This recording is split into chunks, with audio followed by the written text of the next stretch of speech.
Welcome to our end of the year podcast. We thought we should go over the things we discovered this year, 2019. Probably the first thing that pops into our mind is CCP 46.02, a criminal code procedure that mandates law enforcement across the state to participate in the gathering of data for our growing fusion centers here in Texas. We learned that from a law enforcement officer who was explaining why he was profiling. He's mandated to do it. Thank you, YouTube, and the biker that sent us that video. And it's the very reason we see motorcycle profiling across Texas. Much of it is done by amateurs that know nothing about OMGs, and as we all know, there's no such thing as a motorcycle OMG. Motorcycle clubs are not gangs. And on top of that, we've got videos of the professional gang unit members, the professionals, that show them as clueless when it comes to motorcycle clubs and who's who. In 2019, a Texas Biker Radio survey of OMG database shows there are innocent people who find themselves in the database. They've never been in trouble with the law, are not a support club member, have not been profiled, and are perplexed as to how they got into the gang database, but they are.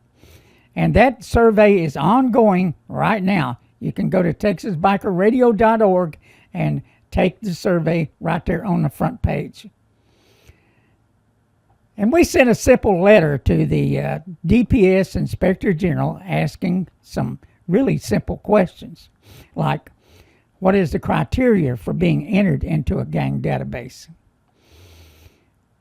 We asked them, how does our Sons of Liberty Riders MC Houston chapter end up in the OMG database?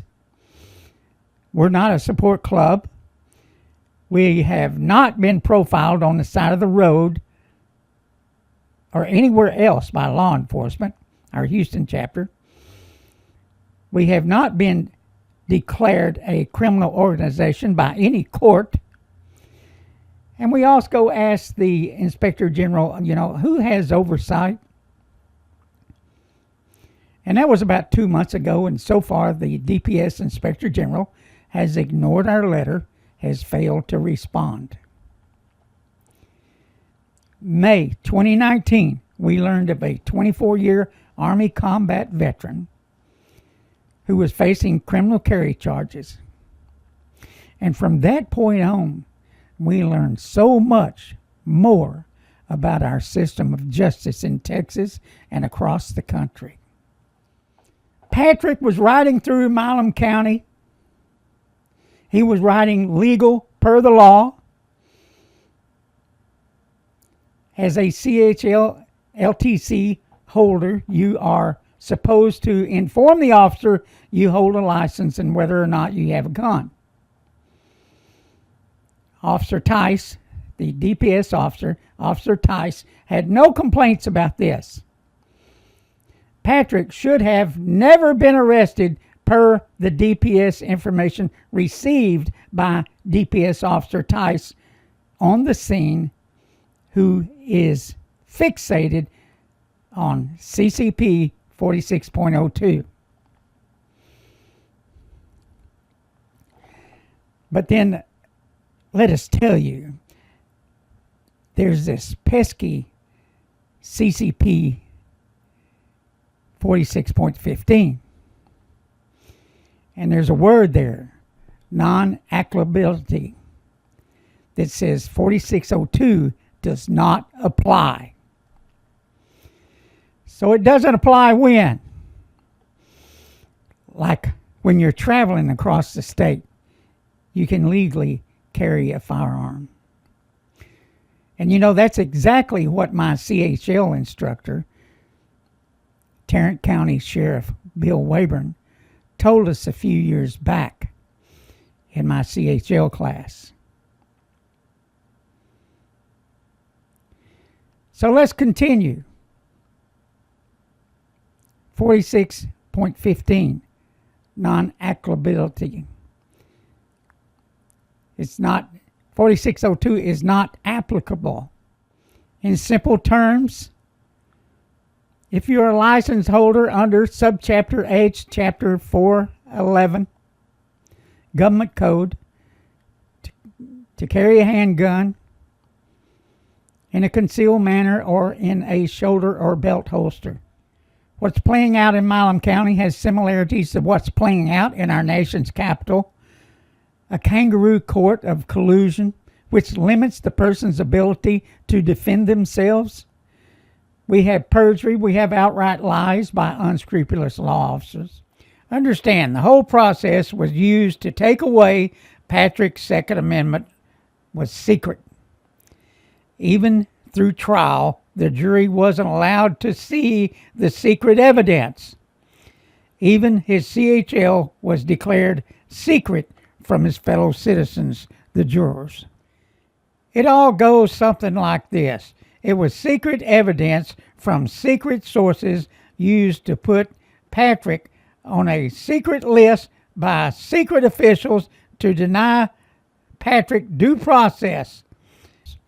And in a recent news article, the DPS says Texas gang database records are not to be used to independently confirm gang affiliation. If law enforcement performs a wanted persons check and the person being searched has been entered into the Texas gang database, the return will include that the person is a possible gang member. Let me say possible gang member. And there is no message that states that the person is registered and confirmed as a gang member. And this is per the Texas Department of Public Safety, the DPS. So let's say possible gang member. I mean, does the DPS know how dangerous this is for innocent bikers across Texas? Police officers have enough worries without false identifications. Yes, we said false identifications, since we know bikers who do not belong in the OMG databases are in it. I mean, the wrong people are on trial in this case. The only reason Officer Tice, DPS Officer Tice, would not be uneasy about his testimony is he's gotten away with this before. He feels protected by the good old boy system that exists across Texas. So you ask yourself, does state law trump the Constitution, your constitutional rights? Do they have the right to jerk your constitutional rights away from you in a courtroom on the side of the road? I mean, I guess it depends on where you look at under the federal laws. And state laws do not trump federal laws or the Constitution. It's in our opinion, the state of Texas tries its best to work around federal laws and therefore works around the Constitution itself, especially when it comes to firearms and who could carry them. There is a supremacy clause. The supremacy clause of the Constitution of the United States, Article 6, Clause 2, establishes that the Constitution, federal laws made pursuant to it, and the treaties made under it constitute the supreme law of the land. Even state constitutions are subordinate to federal law. So now the Judge Young, who gave the DA, the prosecutor, everything he's asked for through all the suppression hearings and everything else, has given them all they've asked for. And as we've discussed before, there's this video that they only wanted to show 5 minutes of. And then the question is now, about 4602, CCP 4602, and CCP 4615.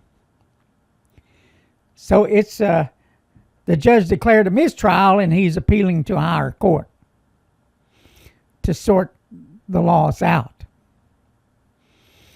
And I think it's really pretty simple. The CHL is supposed to make things like has happened to Patrick and others. 4602 should not apply. In other words, he was vetted by the state as a non-criminal. He was riding lawfully through Milam County, and we have laws that contradict themselves. That's not Patrick's fault. But it is the fault of law enforcement, who is so fixated on 46.02 and gang databases that they ignore the subchapters. Or are they just bullying because they can? Because they know they have the courts that back them up. Because they know of the collusion that goes on between the judges, between the DAs, between law enforcement. Judge Young did not grant one thing for the defense that they asked for. Not one. You know, if you're looking out for the innocent, and if you're looking out for the Constitution, you don't take the road that Judge Young is taking.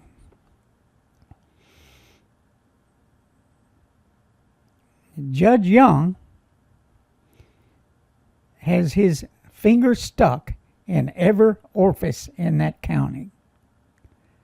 Someone should think about running against him.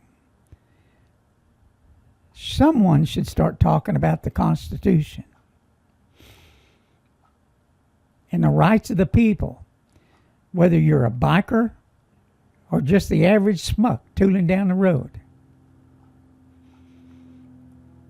It's time we stand up, and we this may be quite some time before the appeals court makes a ruling on this. Or they could just kick it back into Judge Young's lap and say, deal with it. Should be interesting, and we'll be ready. We look forward to the new year, to the adventures, to the excitement that the new year is going to bring. We'll wait patiently while the appeals court renders a decision on these dueling laws in the Criminal Code of Procedures. It'll be interesting to see if the courts continue to subvert our constitutional rights as American citizens, whether you're a biker, no matter who you are or what you do. The Constitution is in great peril, and it's now time for everybody to stand up. All you people that believe in the Constitution, believe in the First and Second Amendment rights, which the court says do not apply to Patrick,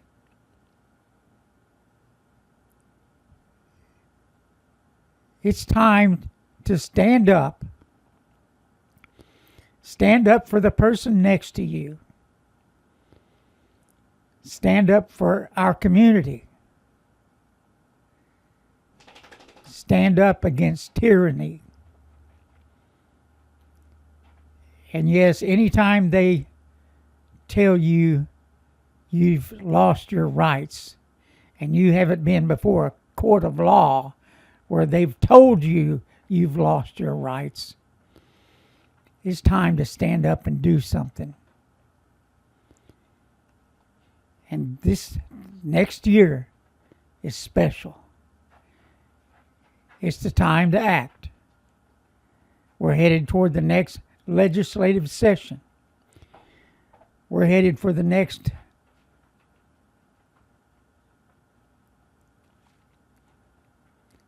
toward the next election. And you know what you need to do there. Because there are people that are running for the office of the presidency, the Congress, on down, that want to take away your constitutional rights, and in particular the Second Amendment. It is imperative that we vote the correct way. I'm not going to tell you how to vote. It's obvious for anyone that looks out there. It should be obvious for anyone that's watched the proceedings over the last 3 years. And it's not finished. We've got to stand up against corruption within law enforcement, whether it be the CIA, the FBI, the DPS, the governor's office, no matter who it is. We've got to stand up. And we will do just that, because Sons of Liberty Riders MC are defenders of the Constitution and those who've had their constitutional rights violated. We want everyone to have a very Merry Christmas and a prosperous New Year. Health and happiness, everything that comes with it. With that, this is Butch Popeye Moss, Texas Biker Radio.